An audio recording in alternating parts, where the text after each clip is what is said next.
서울에 있는 상위권 대학은 내신만 갖고 뽑을 경우에 내가 원하는 우수한 인재를 확인할 수 없을 수 있기 때문에, 즉 예를 들면 진짜 경쟁력 없는 고등학교에 내신 잘 받는 그 아이들을 뽑을 경우에 우리 대학에서 요구하는 수준을 따라오지 못할 가능성이 있기 때문에 학생부 교과 전형으로 생각보다 많은 학생을 뽑지 않는다.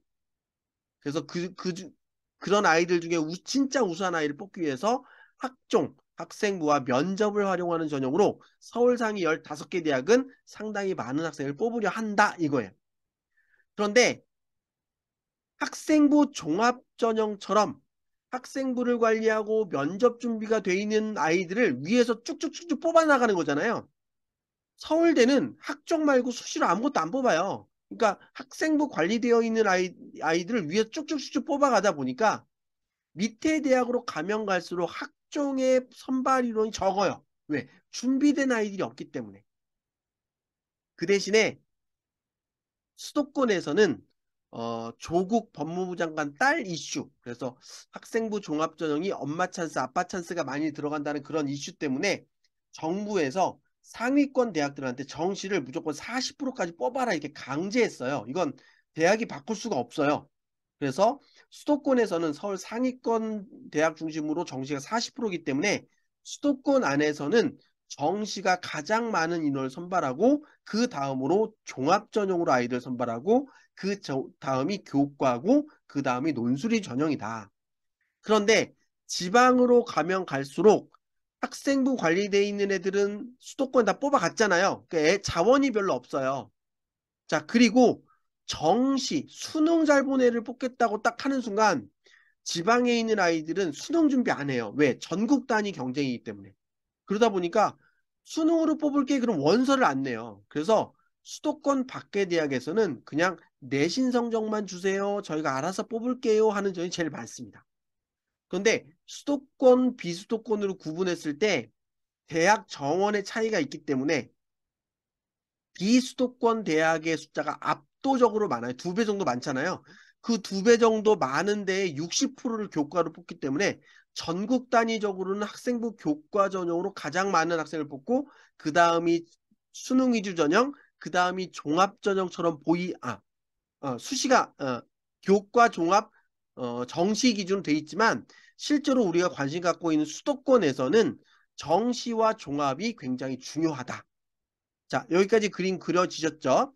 자, 그러면 뭐 정시는 수능으로 가는 건 이제 차치하고 대부분의 아이들이 목표로 하고 있는 수시, 그중에 내신을 숫자로 비교하는 학생부 교과 전형 중심으로 대학을 갈 때 내 내신이 어느 정도 돼야 어느 정도 대학을 갈 수 있을까요? 이걸 그려보는 게 중요하잖아요. 그래서 전국 대학을 몇 개 그룹으로 나눠봤어요. 스카이라인. 그래서 수도권 지방권에 있는 의대, 치대 뭐 이런 거 포함해서 스카이란 맨 위쪽은 탑 오브 탑 1그룹으로 구성하고요.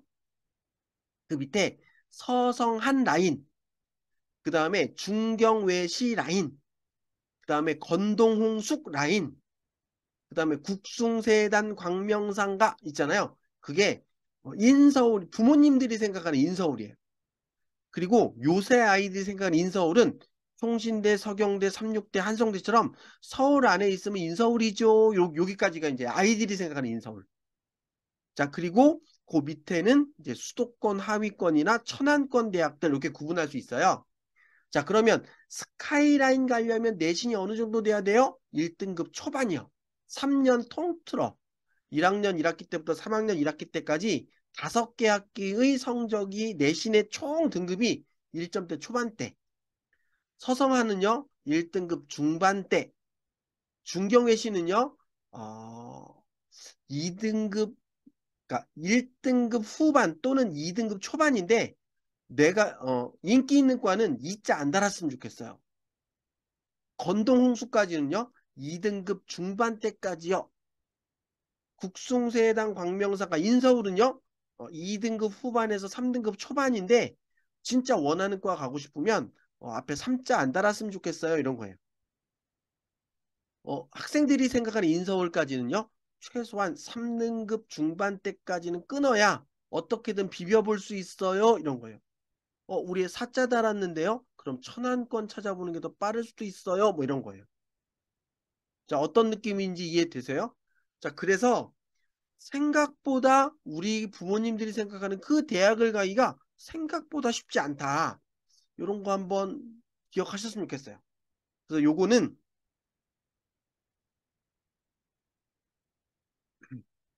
2023학년 작년도 고3들이 서울에 있는 그 아까 어느 정도의 그 그룹별로 학생부 교과인데 이 학교는 수능 최저가 없어요. 그러니까 수능 성적에 대한 최저 기준이 없어요. 여기는 교과 전형 내신을 줄 세워 뽑는데 수능 최저가 있고요. 여기는 학생부 종합전형인데 수능 최저가 없고요. 여기는 학생부 종합전형 수능 최저가 있는 전형을 운영한 학교들이 있어요. 거기에 가장 그러니까 어떤 전공에 100명을 뽑는데 그중에 70등의 성적 기준으로 가장 높은 학과는 1.2등급 정도고요. 가장 낮은 과는 1.97등급 정도 되는 거예요. 이런 거예요. 그래서 큰 흐름으로 보면 예를 들면 저기 그 강원도 산골짜기 전교생 30명밖에 없는 고교고등학교의 전교 1등 내신은 퍼펙트인데 수능에서 뭐 예를 들면 2등급 3개 맞힐 수 있을까 없을까? 그렇죠. 저는 내신은 준비돼 있지만 산골짜기 학원이 없어갖고 어, 수능 준비가 잘 안 돼 있는데요. 이럴 수 있잖아요. 그러니까 그런 아이들은 수능 최저 조건 없는 대로 몰릴 거예요. 그러니까 수능 최저가 있는 순간 지방의 경쟁력 없는 전교 1등들이 지원 못하죠. 그러니까 합격자의 컷이 좀 내려가요. 그래서 똑같은 내신을 줄 세우는 전형이지만 수능 최저가 없으면 합격 컷이 올라가요. 1.0에 가까워지고 수능 최저가 달리는 순간 합격 컷이 좀 떨어져요. 자, 그런데 덕성여대 같은 경우 보면 여기는 수능 최저가 없고 여기는 수능 최저가 있거든요. 그러면 수능 최저 못 맞추는 잘하는 애 여기다 몰릴 거잖아요. 근데 실제 보면 어떤 하위권과의 성적이 여기는 2.5인데 여기는 2.87이야. 선생님 말한 거랑 달리 여기가 더 합격 컷이 낮은데요. 이럴 수 있잖아요. 그러니까 덕성여대도 그런 걸 알아요. 비슷한 대학에 수능 최저가 없으면 수능 지방에 있는 일반고에 내신 존에 몰려서 수능 최저가 있는 것보다 성적이 떨어지거든요.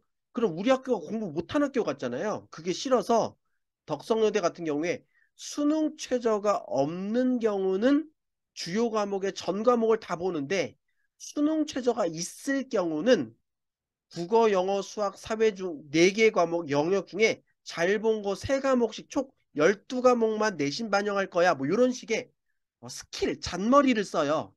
그러니까 당연히 여기가 성적이 떨어지는 게 맞는데 그런 반영하는 과목의 수를 줄여서 어느 정도 비슷한 성적이 나오게 만드는 거예요. 여기는 국어, 영어, 수학, 사회 전 과목을 다 보는데 여기는 국어, 영어, 수학, 사회의 주요 과목의 각 과목당 국어 3과목, 영어 3과목, 수학 3과목, 예를 들어 사탐 3과목, 12과목만 반영하면 시험 성적 안 좋은 거 버리고 잘 본 것만 뽑아내잖아요. 그러니까 성적이 올라가겠죠. 자, 그런 틀이 있다. 그래서 논리적으로는 수능 최저가 없으면 합격 점수가 올라간다. 수능 최저가 어려우면 어려울수록 합격자 컷은 점점 내려간다. 그런데 나의 불리한 내신을 학교생활기록부와 면접으로 극복해 가는 거니까 학종은 교과보다 합격 컷이 내려가겠죠. 그래서 똑같은 성대지만 교과 전형은 1.39에서 2.4등급까지가 합격 컷이었다면 같은 대학의 학종은 3점대까지도 합격이 되더라. 어떤 느낌인지 이해되시죠? 그래서 뭐 다 대부분 그래요. 경희대 같은 경우도 교과는 1점에서 2점대 초반인데 5등급 말까지도 붙은 애들이 있더라. 자, 국민대도 보면 교과는 1.65에서 2.54등급 정도까지가 합격자 성적인데 수능 최저 없는 학종으로 딱 가보니까 갑자기 2.2등급에서 5.4등급까지 되더라. 자, 이런 식의 차이가 있다 보니까 애들이 교과 전형으로 몰려요? 종합 전형으로 몰려요? 다 종합 전형으로 몰려요. 그리고 다 떨어져요. 왜? 여기는 준비돼 있어야 돼요. 뭐가? 학생부 종합전형에 관련된 준비가 돼 있어야 돼요. 면접 준비도 돼 있어야 되고 서류 준비도 돼 있어야 돼요. 그런데 준비 안 하고 합격급 보니까 대충 붙을 것 같아. 그렇게 해서 지원하면 100%다 떨어져요. 그래서 나의 성적과 준비된 컨디션을 보고 눈높이를 맞춰서 대학을 지원하는 지혜가 필요하다. 자, 그러면 각 전형별로 대학별 합격자 성적 어디서 확인해요? 예. 그래서 그런 어려움을 극복하기 위해서 도와주기 위해서 우리나라 그 대학교육협의회에서 어디가라는 사이트가 있어요. 그러니까 네이버에 어디가 치면 여기가 떠요. 거기에서 전형 평가 기준 및 전년도 결과 공개에 보면 각 대학별로 지난해 합격자 애들이 전공별로 어느 정도 성적이 붙는지가 나와요. 그래서 이 자료를 보셔도 되고 내가 목표로 하는 대학의 홈페이지, 입학처 홈페이지에 들어가 보시면 그 입학처 홈페이지 안에 이렇게 입시 결과가 떠 있는 경우가 있어요.